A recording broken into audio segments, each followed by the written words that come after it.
March 6, 1945. Afternoon, Cologne Cathedral Square, Germany. The Panther commander pressed his eye against the periscope. 3 years of combat, 3 years of memorizing every Allied tank silhouette. For 3 years he had memorized every Allied tank silhouette, the tall Sherman, the stubby Stuart, even the rare Jumbo with its thick armor that still couldn't scratch a Panther beyond 500 meters. But this was something else. A low-profile tank emerged from the smoke and rubble, sloped armor, tracks similar to a Sherman, but the proportions were wrong. The turret shape didn't match anything in his recognition manual. Das ist kein Sherman. That's not a Sherman. He was right. It wasn't a Sherman. 3 seconds later, he was dead. And he never knew what killed him. This is the story of a weapon so secret that the enemy died without recognizing it. A tank that looked like a Sherman, sounded like a Sherman, moved like a Sherman, but packed a gun that could kill a Tiger from over 1,000 yards away. February 1945. 20 M26 Pershing tanks arrive in Europe under complete secrecy. March 1945. German intelligence still has no idea they exist. 6 weeks of combat. Every German crew discovers them the hard way. How did the Wehrmacht, one of the most effective intelligence services of World War II, fail to warn thousands of tank crews about the deadliest threat they would ever face? To understand how German tankers died in ignorance, we need to go back to where their confidence was born. Chapter 1. The Doctrine of Invincibility. By 1943, German tank crews had learned a brutal lesson. They were gods of the battlefield. The Tiger won. 88mm gun, 100mm frontal armor. Against the standard American Sherman with its 75mm gun, the math was simple. The Sherman couldn't penetrate a Tiger frontally beyond 500 meters, but the Tiger could destroy a Sherman at 2,000 meters. The kill ratio told the story. One Tiger could take 5 to 7 Shermans before dying, sometimes more. Otto Carius, a Tiger ace, later wrote about those encounters. We called them Tommy Cookers, the Shermans. Their gasoline engines burned so easily, sometimes we didn't even need to penetrate. A hit would set them ablaze, and the crew, they had seconds to escape. Most didn't. This wasn't propaganda. This was documented reality. At Villers-Bocage in June 1944, a single Tiger commanded by Michael Whitman destroyed 25 British tanks and 28 other vehicles in 15 minutes. One tank. One commander. 15 minutes of absolute dominance. For German crews, this bred a dangerous confidence. More than confidence. Certes day, American tank crews knew the terrible truth. They were outgunned, out-armored, and often out of luck. In the Normandy hedgerows, Sherman units encountered Tigers and Panthers regularly. The doctrine was clear. Don't engage frontally. Flank them. Get to the sides or rear where armor is thinner, or call in tank destroyers with 90mm guns. But here's what that meant in practice. While one Sherman tried to get around the side, the others had to distract the Tiger. Distract meant becoming targets. Distract meant dying. For German crews, Sherman encounters followed a predictable script. Spot Sherman silhouette at long range. High-profile vertical armor, distinctive shape. Engage at maximum range, 1,500 to 2,000 meters. First shot usually kills through penetration or fire. If Sherman returns fire, watch the round bounce off frontal armor. This pattern repeated hundreds of times across France, Belgium, and Germany. It became muscle memory. See Sherman shape, apply Sherman doctrine, achieve Sherman result. The German Panzer School doctrine was explicit. Against the American M4, maintain distance. Their 75mm is ineffective beyond 500 meters against our frontal armor. Engage from maximum range. Do not close unless necessary. Victory belongs to the patient. Patient. That word is important. Because patience requires confidence, and confidence requires certainty. The Germans were certain they knew every threat the Americans could field. They were about to be very, very wrong.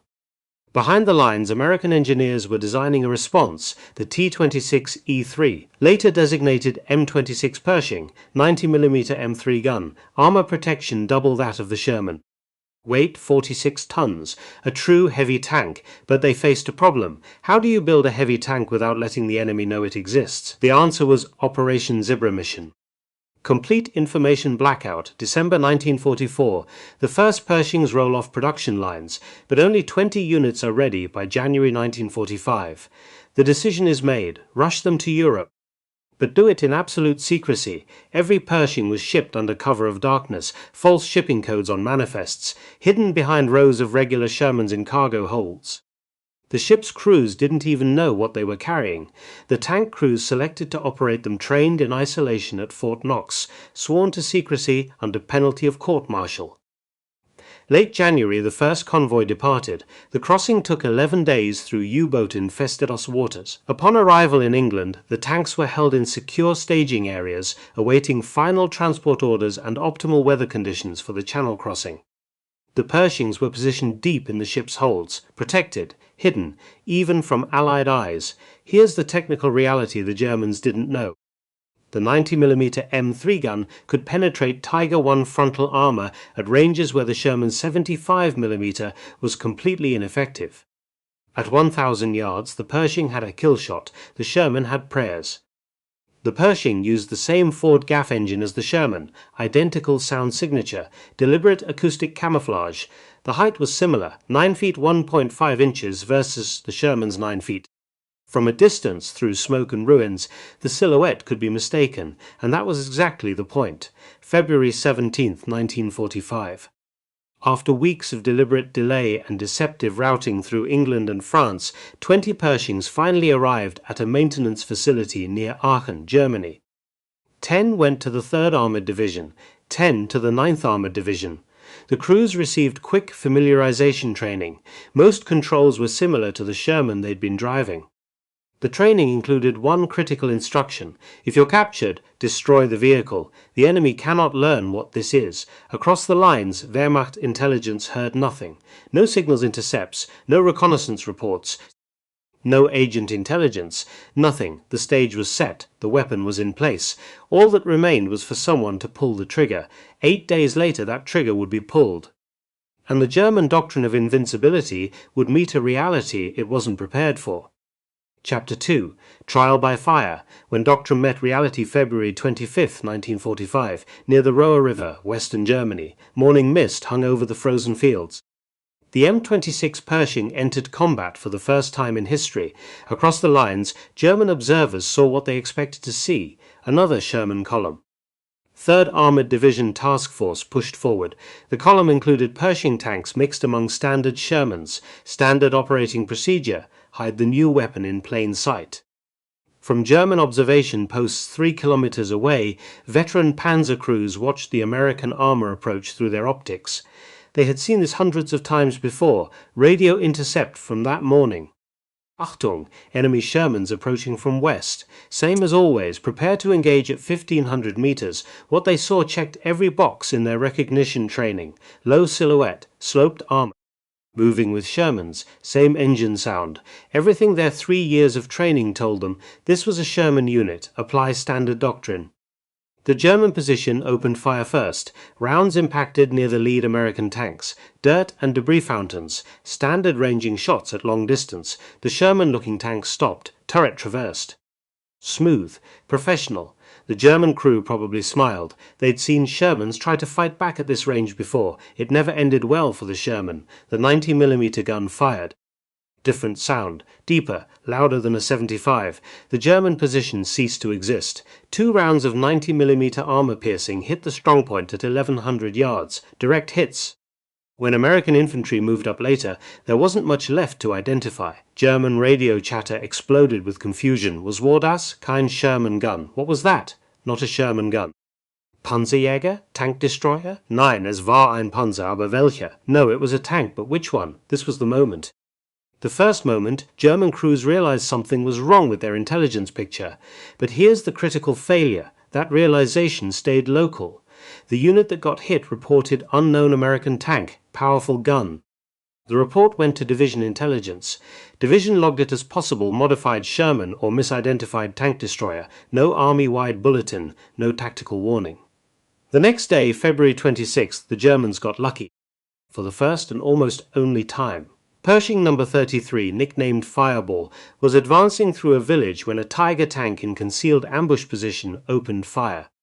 The Tiger crew had heard confused radio reports from the previous day, a Sherman that isn't a Sherman. Strange gun sound, they didn't know what it meant. But they knew enough to take it seriously. The Tiger commander made a decision based on the confused radio chatter from the previous day. Unknown contact. Don't assume it's a standard Sherman. Shoot for vulnerable points, track or turret ring. Fireball rounded a corner. The Tiger fired immediately. No hesitation for doctrine range, no waiting. Just shoot, hit, penetration on turret mantlet. Fireball stopped, smoke pouring from the turret. The crew bailed, shaken but alive. This should have been the intelligence breakthrough. Tiger crew reports new American heavy tank, vulnerable to 88mm at close range. Advise all units. Here's what actually happened. The after-action report was stamped local unit only. It went to Corps headquarters. It was filed. No Wehrmacht-wide bulletin. No tactical warning distributed. Why? Because one encounter wasn't considered sufficient evidence to revise doctrine for the entire army. They needed more data, more confirmation. Meanwhile, Fireball was towed to repair, back in service by March 7th, the only Pershing lost in combat during the entire war, and it survived. 6 days later at Cologne, another Panther crew would face a Pershing with zero knowledge of what they were looking at, zero warning, zero chance. But before Cologne there was Elsdorf, and Elsdorf was a massacre.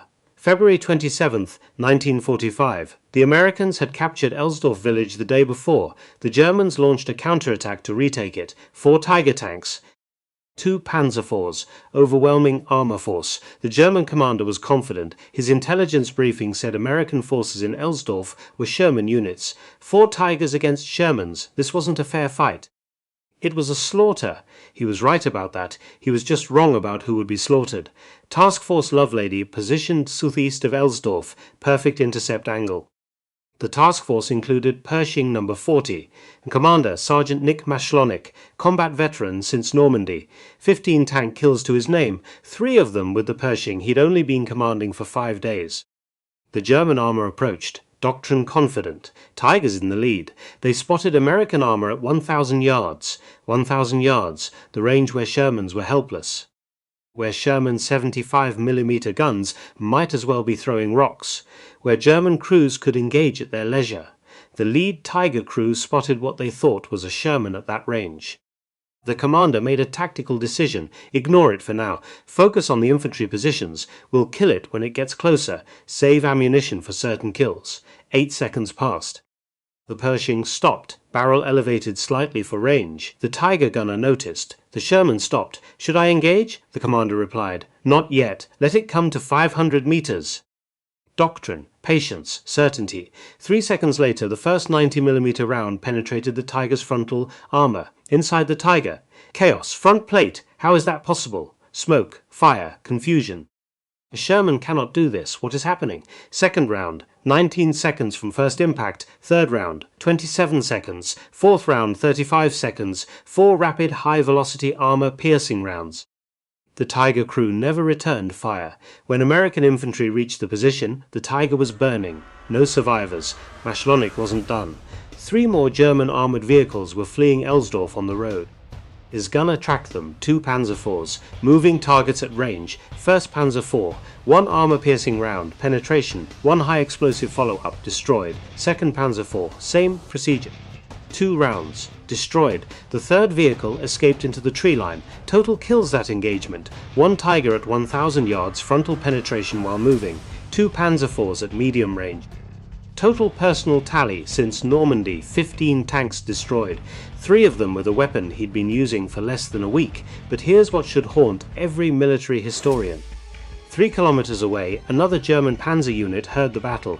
Heavy gunfire, explosions, radio chatter about impossible penetrations, impossible being the key word. They requested intelligence update. The response came back from division. No new enemy armor reported. Assume standard Sherman engagements. Maintain current doctrine. 5 days later, some of those crews would meet Pershings themselves. They would die just as confused as the Tigers at Elsdorf. The twist here isn't that the Germans were slow to adapt.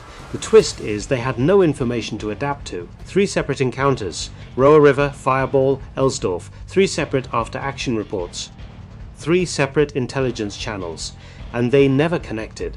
The Wehrmacht's intelligence system, designed to process information from a continent-wide front, couldn't correlate 3 data points from a 30-kilometer radius. Why? Institutional bias. The belief that Americans can't build heavy tanks. When reports contradicted that belief, they were dismissed as exaggeration, misidentification, or isolated incidents requiring further confirmation. By March 1st, the Pershing had been in combat for 6 days. It had killed tigers, panthers, Panzer IVs. It had been spotted, engaged, even knocked out once, and repaired. And Wehrmacht intelligence still had no idea it existed. Chapter 3, The Fog of War. When intelligence fails, soldiers die in modern warfare, information is supposed to flow. Frontline encounter leads to unit report, leads to division intelligence, leads to army-wide bulletin, leads to tactical doctrine update. 6 days. That's the standard timeline. For the Pershing, it never happened. Let's trace the information black hole. February 25th, Roa River encounter. Unknown American tank, powerful gun. Report sent to 116th Panzer Division intelligence. Distribution, local unit only.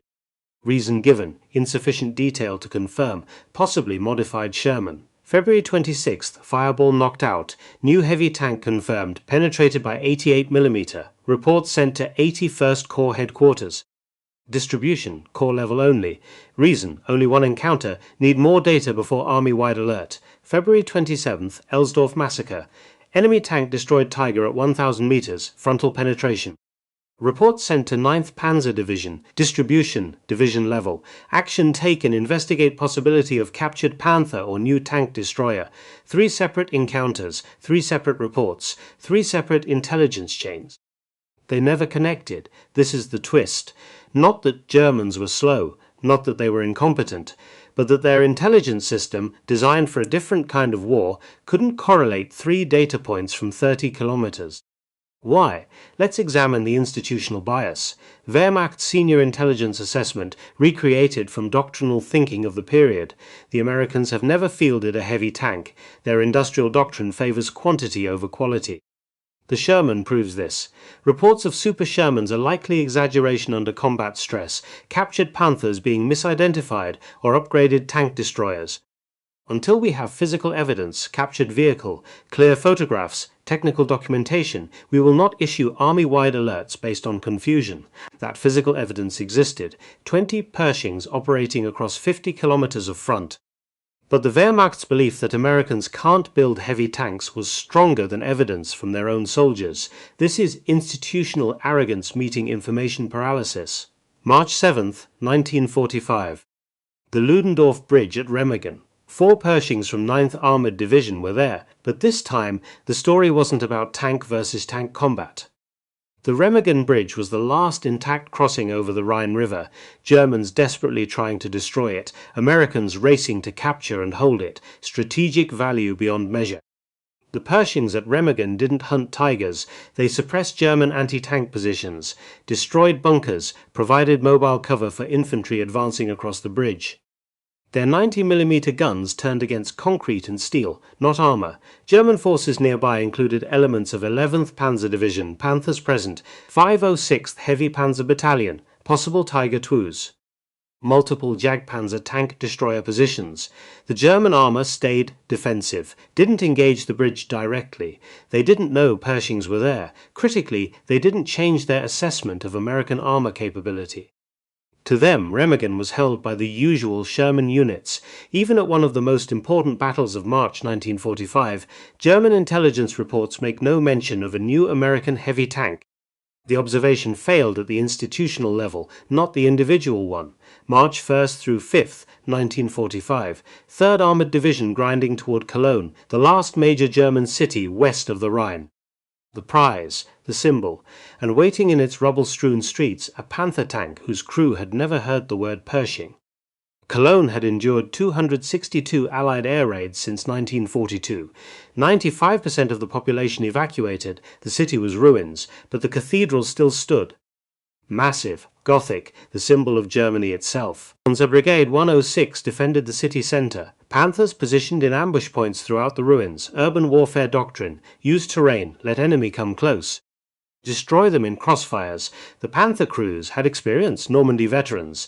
Ardennes survivors. They knew how to fight Shermans in cities, narrow streets, limited visibility, wait for the Americans to bunch up. Kill the lead tank. Block the street. Kill the rest. The commander of Panther 424 had been fighting since 1943. positioned near the train station, perfect line of sight to a key intersection. He had been fighting since 1943. He had destroyed Shermans in France, Shermans in Belgium, Shermans in Germany. He knew their silhouette, he knew their weaknesses, he knew exactly how to kill them. On the evening of March 5th, he briefed his crew. The Americans will come tomorrow. They always come, and we will kill them the same way we always do. The cathedral must stand. Germany must see we can still fight. His gunner mentioned something. Herr Leutnant, there are reports from eastern sectors. Some crews claim American tanks with heavier guns. The commander dismissed it. Rumors, confusion. I have fought Americans for 2 years. They have Shermans and tank destroyers. That is all. Trust your training. Trust your experience. Trust your training. Trust your experience. Those words would be the last doctrine the Panther commander ever followed. Because tomorrow, March 6th, would bring the most famous tank duel of World War II, and one crew would have 20 seconds of confusion before dying. The other would become legends. The doctrine was about to meet reality, and reality was carrying a 90mm gun. Chapter 4, Cologne Cathedral, the duel that shouldn't have happened March 6, 1945, late morning. 3rd Armoured Division entered Cologne city centre. Ahead of them, the cathedral, massive stone spires reaching into grey sky. Between them and that symbol, one very well-hidden panther. The terrain was urban nightmare. Narrow streets, 8 to 10 metres wide, choked with rubble. The panther sat concealed near the train station at 90 degrees to the main avenue. Perfect ambush geometry. Any tank entering the intersection would be a sitting target at 200 metres. Easy Company, 3rd Armoured Division, pushed forward. Mix of M4 Shermans and M26 Pershings. Infantry support alongside. Objective clear to Cathedral. Secure the symbol. The Panther commander's plan was textbook urban armour ambush. Wait. Infantry will pass first. Ignore them unless they carry Panzerfasts. The tanks will come next supporting the infantry. That's when we fire. Lead Sherman first. Block the street. 2nd Sherman second. Trap them. Then retreat across Cathedral Square before their tank destroyers arrive, his gunner asked. Range to kill zone? The commander answered. 200 metres. Even a Sherman can hurt us at that range if they hit turret ring, so we must kill them first. Which we will. They don't even know we're here. He was right. The Americans didn't know a panther was waiting, but Bartelborth was about to be wrong about almost everything else. For 2 hours, Easy Company cleared buildings block by block. Slow, methodical, deadly infantry work. The tanks held back, providing fire support when needed. After 2 hours of slow building-by-building clearing, 2 M4 Shermans rolled into the kill zone. The lead Sherman encountered a rubble pile, slowed to navigate around it. The crew called for a dozer to clear the obstruction. They had no idea they just entered a panther's sights at optimal range. The commander gave the order. Fire. The 75mm Panther gun spoke. First shot hit lead Sherman's gun mantlet. Massive impact. Turret penetrated. Smoke. Chaos inside. Second shot. Direct hit on turret. The Sherman was dying. Inside that Sherman, hell. The driver never made it out. Neither did bow gunner. The commander pulled himself through the hatch, his leg mangled, bleeding. The gunner fell headfirst onto the street, concussed. 3 men down, 2 dead or dying. Third shot from the Panther. Hit 2nd Sherman's tracks, immobilized, but that crew bailed successfully, running, desperate, alive. The commander thought, 2 kills, perfect. Now we wait for their reinforcements. They will bring more Shermans. And we will kill those too. The radio call went out. Easy 6, this is Easy 2-3. We're hit. Panther in ambush, northeast corner of intersection. Request immediate armor support. We need something heavy. This bastard's got the range zeroed. Response came back. Easy 2-3. Eagle 7 is 2 blocks over. Redirecting now. Hold position. Eagle 7, T-26, E3 Pershing. Commander, Sergeant Robert Early. Gunner, Corporal Clarence Smoyer, 21 years old. They had been hunting German positions in parallel streets. Now they were being called to duel. Sergeant Jim Bates, 165th Photo Signal Company, was nearby with his camera. He approached Early's Pershing. Hey Bob, there's a monster of a German tank around that corner. He just killed 2 of ours. Early asked. What kind? Bates answered. Panther, I think. Big gun. He's got the intersection locked down. Early made his decision. All right, Jim. If we're going in there, you better get your camera ready. If we can get there, it'll be a good place for pictures, Bates replied. If you get there early. Yeah? If. The Pershing began moving. Bates positioned himself with camera ready. He was about to film the most famous tank duel of World War II. Early afternoon. Early's plan was simple. Approach from side street. Use Panther's own ambush position against him. The Panther was facing south, watching Main Avenue. Eagle 7 would come from the west. Inside the Pershing, Early gave orders. Woody, take us forward slow. Clarence, turret right. You'll see him before I do. Clarence Smoyer, the 21-year-old gunner, acknowledged. Got it. Radio operator Homer Smokey Davis commented. Reminds me of that Panther near Mons. We got him from side 2, Early replied. That was a Sherman we were in. This time we've got the gun to do it right the first time. Seconds later, inside the Panther, the gunner spotted movement. Herr Lieutenant, Panzer approaching from west. Bartelborth swung his periscope. Where? I see it. Strange silhouette. Low profile. Not a Sherman, the gunner asked.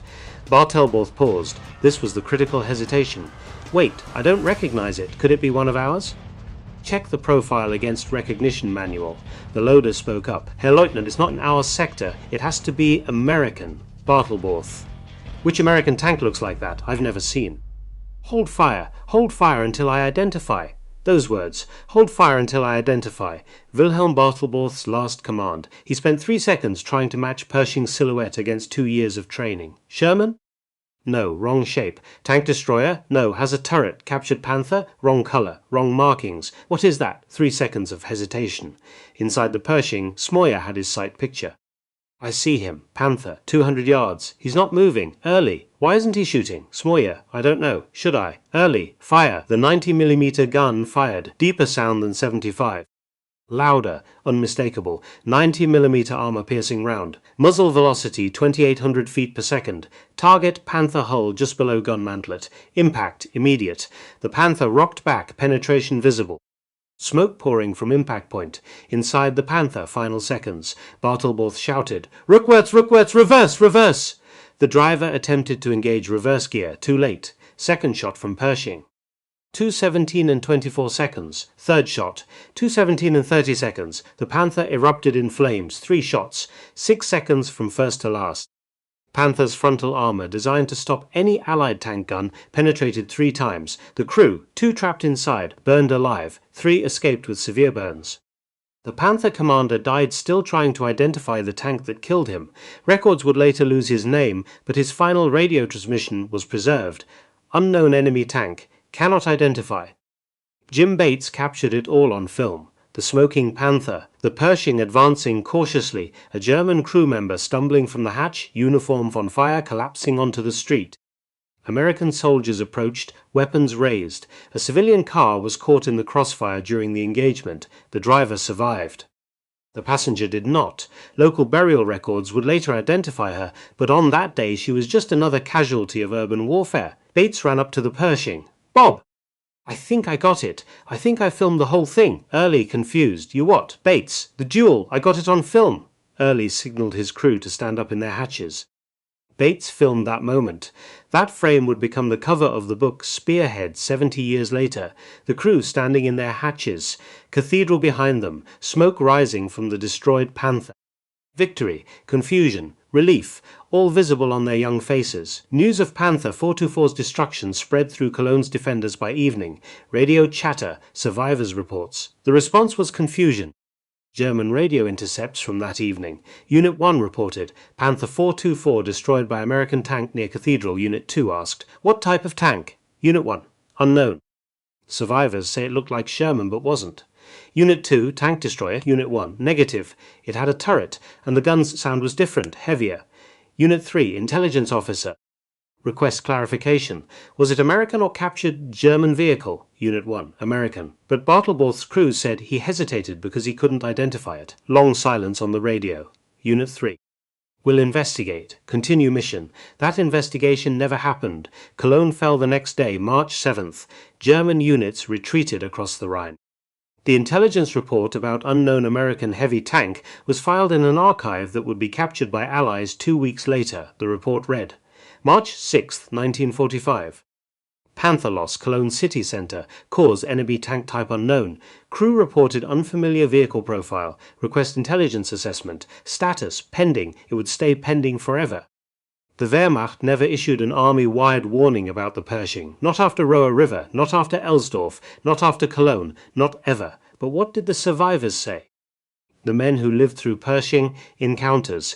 What did they report when the war ended and they could finally speak freely? Chapter 5. The Testimony. What the survivors knew after Germany's surrender. Allied intelligence officers had a question. How did so many experienced panzer crews fail to identify the Pershing? The answers revealed a systemic failure that went far beyond individual crews. Allied interrogation records March to May 1945. Panther gunner, Cologne sector survivor. Question. Did you receive any briefings about new American armor before March 1945? Answer. No. We were told Americans had Shermans with 75 or 76 millimeter guns. Some tank destroyers with 90 millimeter. But tank destroyers don't have turrets. Question. When you saw the Pershing at Cologne, what did you think it was? Answer. My commander thought it was German. I thought it might be a captured Panther they'd repainted. We had heard rumors of Americans using captured equipment. Question. You hesitated to fire because you thought it might be friendly. Answer. My commander ordered hold fire to identify. It didn't match any American tank we knew. 3 seconds later we were hit. I was the only one who made it out. Tiger Commander, Elsdorf engagement, post-war interview. Question. Your unit reported being engaged by a Sherman type vehicle that penetrated your Tiger's frontal armor at over 900 meters. What was your assessment at the time? Answer. We thought we had been hit by tank destroyer, perhaps the American 90mm gun, but our observation was clear. It was a tank with turret, not fixed gun. After the battle I reported unknown American tank with heavy gun. The response from division was nothing, no follow-up, no intelligence update. Question. Did you change your tactics after that encounter? Answer. Personally, yes. I instructed my crew to treat any American tank as potentially dangerous at long range. But most other crews never got the information. They fought by the book. The book that said Shermans were harmless beyond 500 meters. Wehrmacht Intelligence Officer, Army Group B, Interrogation Record May 1945. This is the smoking gun. Question. You reviewed frontline reports in February and March 1945. Did any mention the Pershing? Answer. We received several reports of unusual American tank or heavy gun Shermans starting late February. We assessed them as exaggerations or misidentifications. Question. Why? Answer. Because American doctrine was known to us. They built Shermans, thousands of Shermans. Why would they suddenly introduce heavy tanks so late in war? It didn't make strategic sense. We assumed reports were from crews under stress, misidentifying our own captured equipment or American tank destroyers. Question. Even when multiple independent reports came in? Answer. By March, communication system was collapsing. Eastern Front disasters, constant retreats, command structure fragmenting. A new American tank was not a priority compared to Soviet advances. We failed, that is the truth. The American crews had a very different story. They knew exactly what they had, and they knew the Germans didn't. Clarence Smoyer, Pershing gunner, Eagle 7, interviewed 2018 at age 96. We were told to keep the Pershing secret. Don't talk about it, don't write home about it. If captured, destroy the vehicle. The idea was to keep Germans guessing for as long as possible. At Cologne, when that Panther didn't fire right away, Early said he doesn't know what we are, and he was right. The Panther just sat there, 3, maybe 4 seconds. That's an eternity in a tank fight. Normally whoever shoots first wins. But he didn't shoot. We did. After the war I read that the Panther commander thought we were German. That stayed with me. He died confused. And maybe if someone had warned him, if German intelligence had done their job, he would have fought differently. Maybe he still would have died. But at least he would have known what killed him. Nick Mashlonik, Pershing commander, Elsdorf engagement, from post-war memoir. The Tiger at Elsdorf didn't take me seriously. I was at 1,000 yards, moving, and he just sat there in his hole. If he'd thought I was a threat, he would have traversed turret, fired immediately. But he waited. Doctrine said Shermans can't hurt Tigers at that range, so he waited. 4 shots later he was dead. We knew we had an advantage. Not just the gun, though God that 90mm was beautiful, but the information advantage. They didn't know what we could do. That's worth more than armor sometimes. Robert Early, Pershing commander, Eagle 7, interview 1994. Jim Bates, the cameraman, asked me if I was scared going into that intersection. I told him, yeah, I was scared. A Panther at close range can kill anything, but I also knew something he didn't. The Panther crew probably had no idea what a Pershing was. If they'd known, they might have retreated instead of staying to fight, but they didn't know, so they stayed, and that's why they died. Do you see the pattern? The American crews understood something profound. In warfare, the enemy's ignorance of your capabilities can be more valuable than the capabilities themselves. The 90mm gun was deadly. But the Germans' lack of knowledge about the 90mm gun, that was what turned engagements from fair fights into executions. So let's answer the question we started with. How did Wehrmacht intelligence, one of the most effective services of World War II, fail so completely? Chapter 6. The doctrine that killed them the failure wasn't tactical, it was institutional. And it reveals something terrifying about how organizations die. 5 failures killed German tank crews in early 1945. Failure 1. Confirmation bias. Wehrmacht intelligence believed Americans couldn't build heavy tanks. When evidence arrived contradicting this, they dismissed it. Americans build Shermans came doctrine. Doctrine became unquestionable truth. Truth got soldiers killed. Failure 2. Siloed information. Roer River, Elsdorf, Cologne. 3 battles. 3 reports. 0 correlation. Each unit's intelligence stayed local. The system had no mechanism to connect dots across 30 kilometers. Failure 3. Bureaucratic inertia. To issue army-wide alert required physical evidence, multiple confirmations, strategic assessment, command approval. By the time this process could complete, the war was over. Failure 4. Institutional arrogance. The Wehrmacht had dominated tank warfare for 4 years. They wrote the doctrine. Why would they need to update it based on American innovations? Pride became blindness. Failure 5. Collapse under pressure. By March 1945, Wehrmacht was fighting on 2 fronts, retreating everywhere, command structure fragmenting. A new tank was not a priority, survival was the priority. Ironically, knowing about the Pershing might have improved survival. Let's count the cost of this failure. Direct combat losses. February to March 1945. Approximately 20 German tanks confirmed destroyed by Pershings. Crew casualties, based on standard tank crew composition and survival rates, estimated at 40 to 60 killed in action, with 30 to 40 wounded or burned. Exact numbers were never compiled by either side. Indirect tactical losses. Unknown number of engagements where German crews hesitated, mispositioned, or applied wrong doctrine due to Pershing confusion. Estimated additional casualties impossible to quantify, but the real cost? The Panther commander at Cologne. The Tiger crew at Elsdorf. Dozens of others whose names we don't know. They died doing everything right by a doctrine written for yesterday's war. These crews trained for years. Survived the Eastern Front, fought with skill and courage, and died confused. Not outfought, not even outgunned arguably. An 88mm could kill a Pershing. They were outinformed. And in war, information gaps kill just as surely as artillery. So let's return to our formula. They thought A, but it was B. They thought every tank that looks like Sherman, sounds like Sherman, and moves with Shermans is a Sherman, and Shermans are safe to engage using standard doctrine. But it was the M26 Pershing, a heavy tank specifically designed to kill Tigers, deliberately disguised to look like Sherman, deployed in complete secrecy, backed by an intelligence operation that kept the Wehrmacht blind for 6 crucial weeks. Why it mattered? Because German tank crews didn't just face a new weapon. They faced a new weapon they didn't know existed, and that knowledge gap turned experienced veterans into confused targets. The lesson. In warfare, in business, in life, your enemy's greatest advantage isn't always their weapons. Sometimes it's your own assumptions. The Wehrmacht assumed they knew the full inventory of Allied armor. That assumption killed hundreds of soldiers who never knew they were fighting yesterday's war with yesterday's knowledge. March 6, 1945. Afternoon. Cologne Cathedral Square.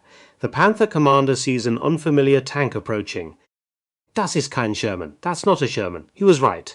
It wasn't a Sherman. It was an M26 Pershing, 90mm gun, 46 tons of American engineering. The culmination of a secret program the Wehrmacht never saw coming. 3 seconds later, he was dead. He died trying to identify the tank that killed him. The intelligence report that might have saved his life was sitting in a filing cabinet marked pending. It would stay pending forever. Clarence Smoyer, the gunner who fired those 3 shots, lived to be 99 years old. In 2019, 74 years after the battle, he finally received the Bronze Star he'd earned that day. When asked about the Panther crew he'd killed, he said this: "I wish they'd known, I wish someone had warned them, it wouldn't have changed what I had to do." But they deserved to know what they were facing. Every soldier deserves that. They didn't get it, and that's not on them. That's on the system that failed them. The cathedral still stands. The Panther is long since scrapped. The Pershing, Eagle 7, sits in a museum, and the lesson remains. In war, ignorance doesn't kill you because you're weak. It kills you because you're fighting a battle you don't even know you're in. M26 Pershing Combat Record, World War II.